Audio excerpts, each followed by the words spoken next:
श्री स्वामी समर्थ. चला आज आपण तांदळाचं पीठ आणि बटाट्यापासून चकली बनवणार आहे. तर त्याच्यासाठी आपण काय सारण घेतले ती बघूया.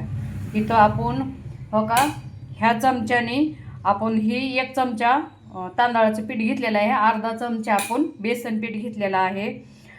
इथं चव्यानुसार मीठ घेतलेलं आहे. हळद घेतलेली आहे. चिमटभर आपण खायचा सोडा घेतलेला आहे. लाल मिरची घेतलेली आहे. ही घरकुल म्हणजे आपण खडे मसाल्यापासून काढलेला घरचा मसाला घेतलेला आहे. जिरे घेतलेले आहे. ओवा घेतलेला आहे. आणि हो का इथं एक बटाटा आपण उकडून किसून घेतलेला आहे. ही किसून घेतलेला बटाटा आहे का तर आपल्याला ह्याची काठी शेव बनवायची आहे. त्याच्यामुळं म्हणून आपण ती किसून घ्यायचं. तर चला आता आपण ह्याच्यामध्ये 1 चमचा तेल घालून घेऊया आणि ह्या सगळ्या पिठाचं मोहन करून घेऊया. हो का मस्त असं 1 चमचा आपण तेल घातलेलं आहे. आता आपण ह्याला एकजीव करूया. आता आपल्या पिठाचं मोहन घातलं होतं ना तर आता हो का एकजीव करून घेतलेला आहे. आणि हो का असा गोळा झाला पाहिजे. हो का असा तर आपलं बरोबर परफेक्ट झालेलं आहे. आता आपण हे बटाटा टाकून घेऊन ह्या बटाट्याचा आता घट्ट मळून घेऊया. हो का आपला मस्त असा घट्ट उंडा झालेला आहे. तर आपण थोडं तेल लावून घेऊया म्हणजे जरा तेलात मुरलं ना छान खुसखुशीत आपली चकली होईल. आणि हिला 10 मिनटं मुरायला ठेवू तर आपण तिकडं तेल गरम करायला ठेवूया. हो का आता आपलं पीठ मऊ झालेलं आहे. तर म्हणजे लय मऊ पण नाही लय नाही घट्ट बनवायचं. हो का आता आपण शॉर्या घेतलेला आहे. तर आता ह्याच्यामध्ये आपण हे टाकून काटेशेव करून घेणार आहे. तर हो का 2 गोळे झालते आपले असे. तर आपण 1 गोळा ह्यात करून घेतलेला आहे. आता आपण ह्याचं तोंड पॅक करून वळून घेऊया काटेशेव. आणि हो का अशी काटेशेव आपण वरून फिरवलं ना बरोबर खाली अशी गोल येडे पडतात. आपण नुसता तो शेवऱ्या असा वळवायचा. बघा एवढ्या काटेशेव झालेल्या आहेत आपल्या. आणि हो का आता 1 उंडा राहिलेला आहे. आणि हो का आपण केले. आता ती मी एकटी असल्यामुळे तुम्हाला दाखवता येणार गेलं.